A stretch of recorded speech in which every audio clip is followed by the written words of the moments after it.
Hello and welcome to Two Girls in a Pot. I'm Sharon. I'm Christy. Welcome, welcome, welcome. Hope all of you have had a great week, and I hope everybody survived the cold and all that other fun stuff. Oh my goodness. Another week. As we always talk about, where do we get these ideas to talk about for our podcast? And like we talked about, sometimes it comes from the work that I'm doing. Sometimes it comes from the books that we're reading, from what we're doing in our coaching. So this week we want to talk about resentment. Which is something a lot of people struggle with. Oh yeah. And it's like, why do we resent people? I mean, do people even realize that they're being resentful of something? Yeah. Most of the time not. Because we will justify why we are doing the behavior we are doing. And then resentment goes to anger. Mm-hmm. It often doesn't play out well. No. We were talking about this, and one of the things sometimes is when I'm working with clients and they'll say, well, I'm angry. And oftentimes I'll say, are you really angry? And sometimes it's really frustration, and sometimes it's resentment. Mm-hmm. Because we resent somebody doing something to us. So it's interesting when you think about resentment and that it often is around, people think of forgiveness. And with forgiveness, we think that in forgiving someone, it's about making an excuse for something that they have done. But I really feel like that in that line of thinking, you are hanging on to a resentment that it's taking away from you and your experience. It's not about excusing what someone else has done, but letting go of the energy around that is letting go of the resentment that someone has wronged you. Mm-hmm. And keeps you in a place of not being able to move forward or receive in other ways. And I think that's true. I think that we get so caught up and we feel we'll navigate in our head to justify resentment. Mm-hmm. You know what I mean? A lot of people, you feel very strongly about, I feel like I have the right to feel this way because of some wrongdoing. And resentment also can come with jealousy. We can be jealous of somebody, which then that we feel resentment. We feel jealous, but we resent them too. Like, how dare you have that success? That should have been my success. Mm-hmm. And those kind of things. We're not in this competition. Mm-hmm. We're not. But I feel like this is constantly what we're hearing. If somebody has that, or they resent somebody, maybe they talk to about an idea and the other person just sat on it. So this person takes the idea and runs with it and they make a success. And now you resent them for stealing your idea. Well, you had every opportunity to do it. You didn't. They did. Now you resent them for them taking an action and you did an inaction.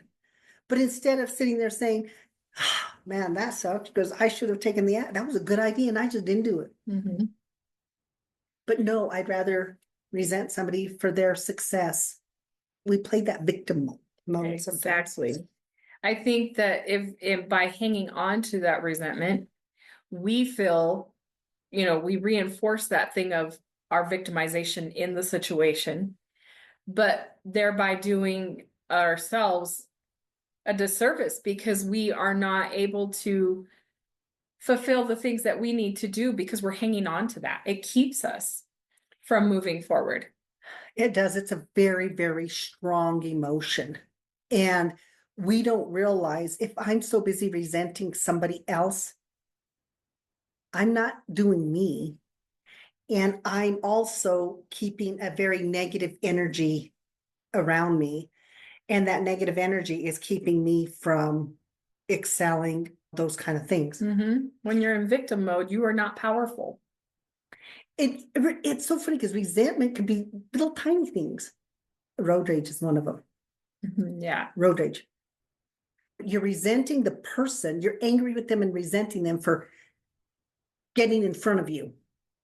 Cutting you off, taking your space, like they have done something to you.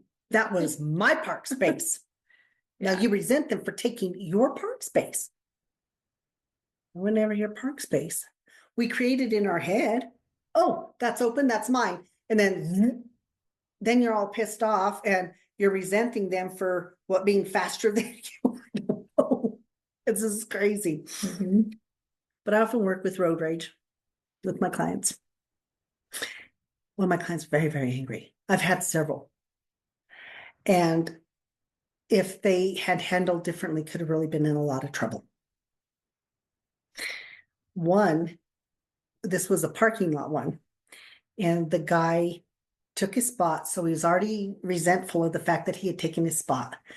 They still were having an altercation. My client jumps in his car when the guy leaves and is following him because he's pissed because he took his park space. And he resented the fact that he was driving erratically in the parking lot. Okay. Which I'm telling you, sometimes parking lots scare me more than anything else. Mhm. Oh, the other night, ice on the road and the person didn't stop. We're coming. She has to brake. It's ice. And here we go. And it's like, oh God, this could be bad. Slide right into them. Yeah. It was kind of funny because she was on the phone and probably said a few choice words for Kyle. Yeah. So he follows them and then they come to a stop sign. And so my client puts his car in park because he's resentful of the fact that this guy has done all of these things. And he's just about to get out of his car when he has the sense, he looks up and sitting at the other street, a police officer. I go, oh, what did you do? He said, you know what? It became not so important anymore. He shuts his door. He looked up and the cop's watching because the cop's been watching this whole altercation taking place. And instead, he goes, I'm there thinking, why am I resenting this dude for taking it? He goes afterwards, he goes, when I thought, oh my God, I could get in really serious trouble. He goes, then it's like my logical mind came into play. And he was like, what am I doing? This is crazy. This isn't worth it. But that's how it becomes. You can really, it can be really detrimental for you because if this plays out with your resentment, it's like you said, there was the cop sitting there. Well, who was going to look guilty in this situation? And you know what's funny is they will use that term. I resent them for how dare they? I resent them. And my other one, he's driving. The guy comes along, cuts him off. I don't know if he really cut him off, but that's what he thought. So he's now he's there like, what is he doing? Then he even got madder because he exited in front. He goes, he could have stayed back there. he's all, and he's doing this and he's doing that. And he goes, I resent people who do this on the road and don't know how to drive and I'm just sitting there like, dude, it already over. He goes, Sharon, I resent people who do that. And I said, He goes, why are you looking at me like that? I said, I think he had a poop. He stops and looks at me and goes, what? I said, what if you had a poop? I said, when you have to poop, you don't think. He goes, why do you say that? I said, because my brother did that. And he goes, what do you mean? I says, we were at my parents' house. My brother's truck is parked in front of me. I'm parked behind him. And I think we had another one there. Another sibling was parked there. My brother had a poop, but my other brother was in the bathroom. We all know he takes forever. Anyway, so he couldn't wait. So he goes, I'm going to run over to Sis's. So my sister lives on the outer edge of my parents' property. That's her property. So he goes, he had to go and poop really bad. So he leaves. So we're just in there talking. And like seconds later, maybe a minute later, he comes back and he's standing in the doorway. We're all going to go, I thought you had to poop. And he looks at me and goes, sis, I hit your car. And I go, what do you mean you hit my car? He goes, I backed into your car. Threw it in reverse and went. And I said, oh, so I get up, walk out, look, and got a perfect little square in my thing. I said, okay. I said, I thought you had a poop. He goes, I do. I said, well, then go poop. I said, but can you go forward this time? We have a circle drive. Yeah. We have a circle drive, people. He was the front car. But because he had a poop, he wasn't thinking. All he was thinking about is, I got to poop. So I was telling my client this. He starts laughing. He goes, Sharon, he goes, I think that will prevent me from ever having road rage and resenting people on the road again. Mm-hmm. So now he goes, when they do it, he goes, oh, I have to poop. And he just goes driving along his merry little way. It gives me a visual. He goes, I get out of that. He goes, I don't rage on the road anymore. He goes, because in my head now, everybody has to poop. He goes, when you're thinking, you think only from you, like somebody's doing something. I said, dude, and my other guy, same thing. He's road rage. And he's driving, the same thing. They cut him off. He resents how they drive. And I mean, just on and on and on. I said, oh, they know you? And he goes, well, of course not. I said, so of all the people out there, you're so special that they just want to cut you off because they're doing it to you. I said, you're driving down the road and they do that. And you just say, I don't know them. They don't know me. So they're driving down the road. His wife is with him and she knows his road rage. The guy cuts him off. He just keeps driving. And she looks at him and goes, are you okay? He goes, yeah. She goes, you always get mad if somebody cuts you off. He goes, yeah, I don't know them. They don't know me. And she goes, what? She goes, you've never known them or they've never known you. He goes, yeah, but I didn't know that before. It's what we get stuck in our head. Mm-hmm. It helps put things in perspective and realize how much it hurts you in the end is what it comes down to. But there are many examples, especially when it comes to road rage. I knew a lady back home in Illinois that she could get fired up and have a temper. And she drove this big pickup truck and it had no power steering. Oh, Lord.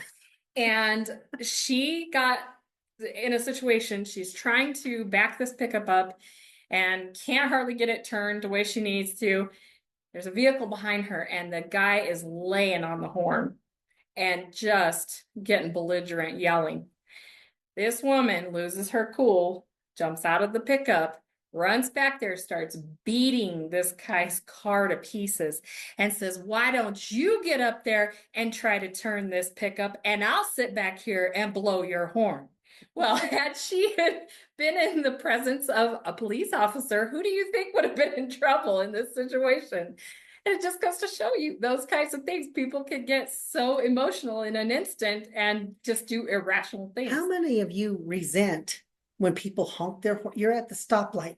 The light barely turns green. You still have to put your foot on the gas and they're already honking at you. It's like happens quite often in Springs.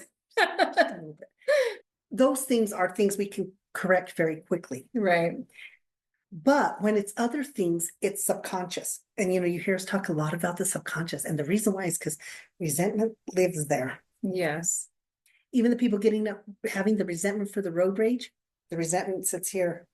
They have felt wronged or something to that effect. And it just plays out in different arenas. But people have resentment about money. Mm-hmm. We're talking about that. So it's kind of like if you're growing up and you go to your parents and you say, can I have some money? No, not your money, or, whatever reason they use. Pretty soon you start building up a resentment to money without realizing it. So then when you grow up and you got to go out and got to make money, right? Sometimes you find, well, how come I'm not making much money? Or it's because deep down inside you have a resentment to money. Mm-hmm. But until you sit down and think about it, nothing's going to change. Has to be brought into your awareness if you're going to change anything. And the resentment for money is kind of interesting because I think either people, they'll go either way with it. They'll either resent it and they'll not understand why they don't have it, or they'll do the opposite of it. If they felt like they haven't had any, they'll get it and they'll hoard it. Mm-hmm. It's still a resentment. It just played out a different way. Look, I got all this money and I'm not going to spend it. Yeah. It's all the same stuff, just a different day and just different vocabulary that we use. But it's crazy how, do you feel like in your life you've had those things where you resented something? No, not too much. I don't really feel like I'm not a jealous person, and I'm not, I feel like I've always been pretty happy for anybody's success. I don't really think of anything like that. Now, I used to have the road rage. I definitely could identify with that, but that has even dissipated now. And I think even for you, we're picking up the twins from school. We're back in Alabama. I don't remember what the guy was doing what. He took it upon himself to feel like that he needed to direct traffic. So he got in the way and just sat there and like blocked the road so that I don't remember if it was the bus could go through or something. I don't remember. Anyway, I just know that he had taken it upon himself to be She was very resentful of that. to direct the traffic. And my mom was in the vehicle, and she was not a proponent of cursing. And so I lost my shit with this man, and I just blurted it out, "You asshole." And she was not happy. So she sat there for about 30 minutes not talking to me. But this is the thing, even in that, she was so focused on the resentment she had for this man, she forgot we were all in the car with her. Yeah. And when she said that, I'm there like, oh, Yeah, because out of respect for her, I didn't usually do that. I didn't use profanity with her. yeah. And I don't think she liked it. But I think that was the start of your awareness Yeah. to it. Like, uh-oh. And once again, resentment is one of those things that is a creation from something external to us. Mhm. So it's that idea that somebody has done something to us. We can resent somebody's success because we feel like we deserve it for whatever reason. And Even I believe when somebody says, when someone has something good happens and we say something like, "That must be nice," that really comes from a place of resentment. They're having and you're not having. exactly, it's that lack of. Yeah. We will resent when we feel we have a lack of something, but not understanding our lack of has nothing to do with that other person. It has to do with what I am doing or not doing. Mm-hmm. But I think it's easier for us to, once again, make these things external, because if I have to sit with that and say, why do they have that success and I don't? Wow, they work about 5 hours a week on that. I work one or none, whatever it is. Then you start, oh, wait a minute. Their success is because of what they're putting into it. Yes. My lack of success is what I'm putting into it. Mm-hmm. Same rules apply. But it's so hard for people to have accountability. If we become accountable, resentment will go away. Mm-hmm. If we just say, when somebody has that good news, if we truly come from that place of, I am so happy for you. And we are so fortunate. I really do feel we are fortunate. We have some friends who are just our strongest supporters and have been. Mm-hmm. And so grateful for them. It is never, oh, well, I don't have that.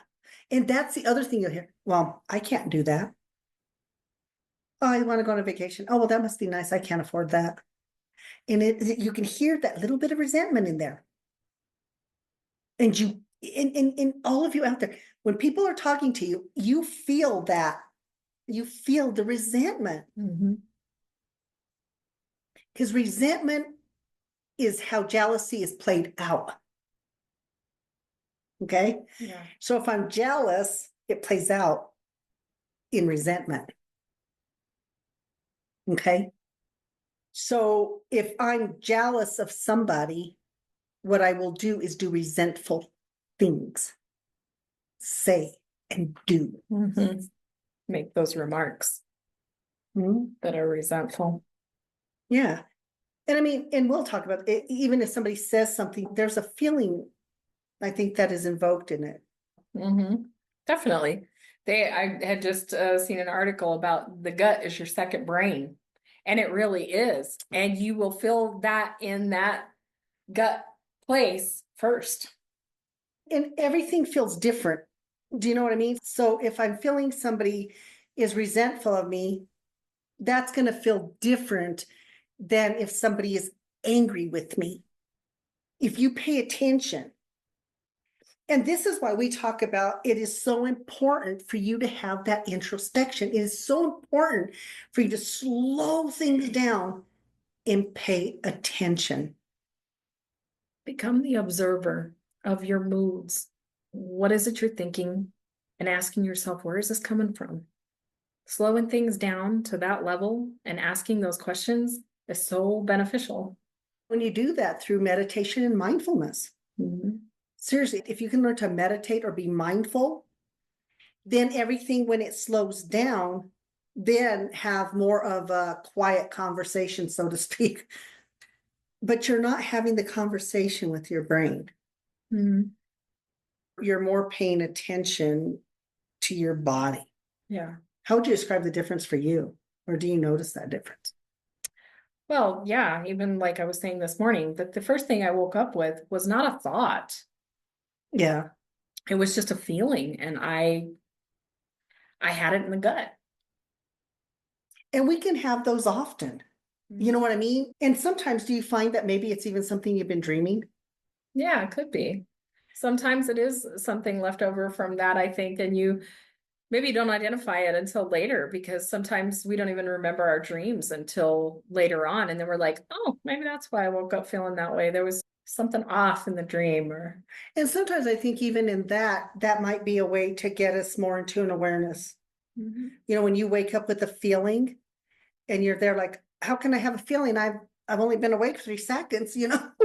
But I think it's like, what was the thought that I had when I went to sleep? Did it continue to play out? You know what I mean? Or was it a dream that I had that was invoking a feeling in me that maybe it's something I need to attend to that I'm not attending to? So I think it can be a lot of those things. But if we don't identify it, and resentment, like most of our other things, I think lives in our gut, in that place. And then it's, how do I really pay attention to it? How do you discern between, like if it's say a resentment or an anger or a sadness or what do you feel like little variations in that? How do you do that? I think there are variations in that, but like I say, I don't feel like I come from a place of jealousy. So resentment is not a strong thing that I experience. So it feels different than anger or those things. Yeah, and I'm with you. I am not a jealous person, so I'm in agreement. I don't have resentment like that, but I don't understand jealousy either. And we've had these conversations where I don't understand it. Why would you be jealous of somebody who has something or someone because you have the potential to have something or someone? I think that when we come from a lack of, and we often talk about when we come from a lack of, we are going to have these more negative feelings. And not that negative feelings are bad within themselves. We're all going to have them. We all run that whole spectrum of feeling, okay? But it's when we stay stuck in it, or when it prevents us from moving forward, from doing all of those things. That's when it becomes a problem. Yeah, and I think it can play out in many, many ways. I was trying to think about, times that I have maybe felt resentment, maybe not out of jealousy, but out of betrayal. Ooh, that's a big one. I do feel like that there were times in my past, in my youth, I should say, where that I may have felt betrayed by somebody and I distanced myself from that person. So I do think that I have experienced it in that way. But I have learned to also let go of that over time, even with that person. And thankfully, because one in particular, that person has passed. And I'm grateful that I did not continue to hang on to what I felt like was a wrongdoing. And I think that's a really big one. When we feel hurt, or we feel like somebody has hurt us, betrayed us, we start to resent. But the problem with that is then that becomes our filter for all other relationships. So the next relationship lacks trust. Right. When you start doing this, it's not just, oh, I resent. It's now it plays on my ability to trust others. Yes. So if I'm being resentful because somebody's wronged me, then what happens is that resentment plays out throughout our lives, whether it's in our personal relationship, our business, or any endeavor that we do. And, oftentimes when I'm working with people and say their parents it's been a volatile situation, they learn to resent relationships because they're just going to bring pain anyway. Yeah. And I've had clients use that. I resent them. I don't want them. I don't care for them. They're like, oh, wow, that's got a long ways to live, man. If you're going to be alone, I don't get it. Yeah. And once again, we talk through it. And it's because they felt betrayed. They resented the fact that their parents' arguments took away their childhood. Yeah. So they also don't want children either. These are how these things will play out. People, we don't understand when we have that stuff in our gut and our subconscious and we're holding on to it and we're doing that, we don't realize how it plays out. We keep ourselves from the good that could be because of our resentment of those things. It's like I always tell people, things are like a domino effect. You hit that domino and everything starts moving. And the only way to stop that is to put something in front of that other domino so it doesn't continue on. But one leads to the next. So when we start to resent things, we are shutting off so many opportunities, so many relationships. Like I say, we cut off the receiving that we could have in our life. And I think that's a really big point. And because we've cut off the receiving, we just feel it just keeps building up more and more. See, I told you, this is how people are. Yeah. Well, this is how people are because you're being the way you are. We're an interactive part of this relationship, but we don't get it. Oh, you're always yelling at me. Well, you're constantly yelling. You're not hearing me, so I'm yelling over you. And so you start all these kind of things. It's like one thing leads to another. And once again, we have that domino effect that happens. And then they're like, how do we stop it? Why isn't it stopping? Yeah. Why do we continue to do these things? We continue to do these things because we don't stop. Take accountability. That to me is the biggest thing, is we're not accountable. Right. But guess what? Once again, when we allow the external world to control or mitigate or whatever word you want to use, our internal world. We're giving all our power away in that way. Yes. Yeah. But how often do we do that? We don't even realize it. That's why I say, even in those instances, I mean, it's that recognition of it. Once you bring that into your awareness, how you can see how it's playing out in your life in so many aspects. But we don't tie it together. Yeah. We do not tie it together. We do not understand that if we don't do those things, we are not going to move that step further. When people are in toxic work environments, what you will find is they have a hard time almost trusting the next work environment. So it's like, even if they have that opportunity, it could be a great job. You go in already with that attitude, you've created an environment. You've allowed something external to dictate your next move. It's that external stuff that's getting us in trouble. Yeah. It's not the internal stuff. We can sit there. I have the ability to change the internal stuff. I can't change anything external to me. People, things, policies, this, that, or the other. Yeah. So we stay in this little bubble of being stuck. And it's crazy to me. Yeah, exactly. Don't you find there's a lot of energy? It is. And even when you're around people who are stuck in that thing of resentment, you can feel that. People who resent death because death's taken somebody they love. Yeah, they become angry. I always find that interesting. Death does not take us. It's not like, and when we say that, death took them, that's an action. Mhm. Death didn't take them. We just came to the end of our life. That's it. It was time for them to transcend. Yes. But we will start to resent death. Yeah. Won't talk about death. Don't want anything to do with, I mean, all sorts of things. Yeah, people that resent authority. Ooh, that's a big one. Mm-hmm. Ooh, yeah. You can't tell me what to do. Mm-hmm. And there's a resentment. And I'm working with the client on that. A couple of clients. They resent authority. They resent authority. And they'll say it. I resent it, don't like it.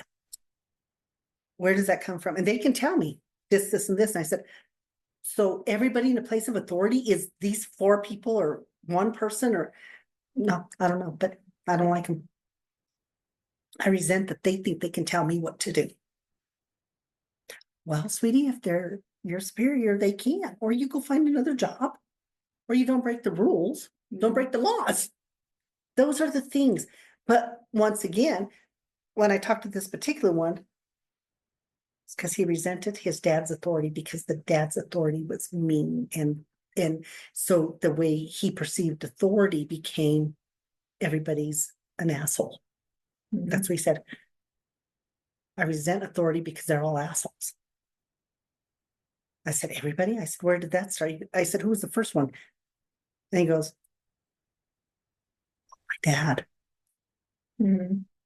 Again, we played this all out. But once again, how are you going to have those good jobs? How are you going to, you're an authority. And that's what I said to one. I said, you're an authority in this position. Should people be resenting you? Are you an asshole? Well, no. Oh, but everybody else? I said, do you see the illogical thinking here? Exactly. You have to learn to shift the way that you think. And when we don't shift the way that we think, we're going to get in trouble. And when I say that, it brings trouble to us. Yes. It brings unhappiness to us. Mm-hmm. That saying, cut off your nose to spite your face, because you are preventing yourself from being successful or moving forward because you are trapped in this way of thinking. And I think that's a big thing, in business. You resent somebody else's success. You resent somebody else's money. You resent somebody else's relationships or how they can navigate or network or whatever it is, their personality, their outgoingness. But what you have to realize is that you can cultivate these things within yourself. That gives you the opportunity to create something within you. Oh my God, exactly. But I think that until people realize that, they don't think about the cultivation piece of it. Mm-hmm. Do you know what I mean? They're so stuck in that. You're absolutely right. And if people would simply take the time to realize, instead of resenting that person, why don't you admire them and figure out what it is they're doing? What is it in their strategy? What is it in their plan that they are having all this success? How can I emulate these things? What will benefit me? What can I learn? We're always reading books. Even one of the suggestions is go to the library and oh yeah, go to the library and study somebody that you admire that's very successful in whatever it is that they do. Look at what they did to get there, because it's those qualities that brought them there. So you got to stop resenting the money. You got to stop resenting. And, we have that a lot in the United States. I don't know, maybe it's everywhere. I only can speak here. But how many times we'll hear, and I guess, with all these fires in California, when you hear people say, and there's a little bit of resentment in it. Well, they're wealthy, they can go build another house. What the hell does that mean? You can't, the memories that you build in that home, Yeah. in all of that, there's a hint of resentment in that. Well, they can afford it. And actually, one of my clients said that. They can afford it, but it doesn't mean that it's not a loss to them.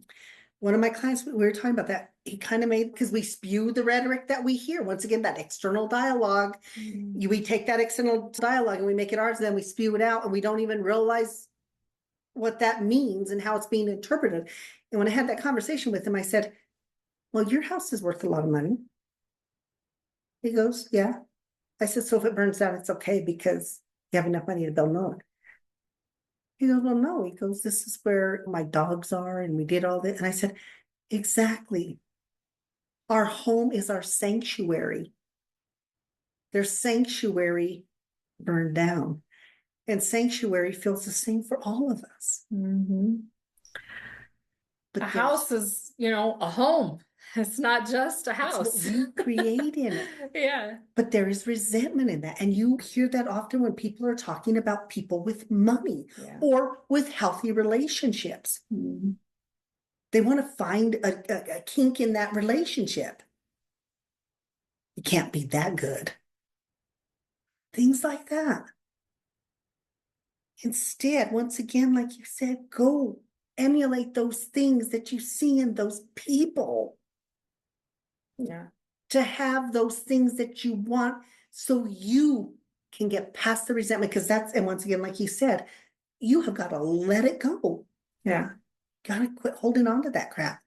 When you're setting it free, it sets you free. And I'm telling you, we've set a lot of shit free. We really have. And understand this too. The things we talk about, this is a journey that we've been on, and we have been actively on for 14 years. This is going on 15 years for us. That we actually sat down and said, we are going to do something different. We are going to change the way we act, behave, look at the world, bring positivity in, pay attention to our energy, look at all these things. 15 years, and we're not done. It's daily practice. It is. So keeping that in mind, it's a journey, you guys. It's a journey. Yes. Let's make it as fun as we can. Absolutely. Let's really pay attention to doing the things that are best for us. No time for resentment. Really, no time for that negative stuff. Can't be doing that. Takes away from us. Yeah. So you got to let it go. And you got to understand, resentment only hurts you.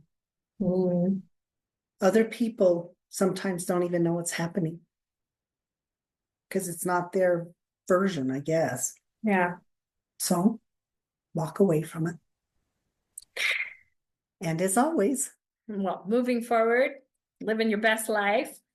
Oh, really? But check out twogirlsinapod.com.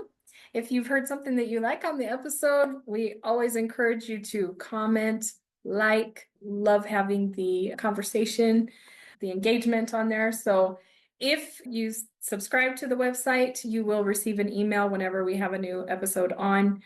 We are also on Adventures of Two Girls in a Pod Life's Journey on YouTube.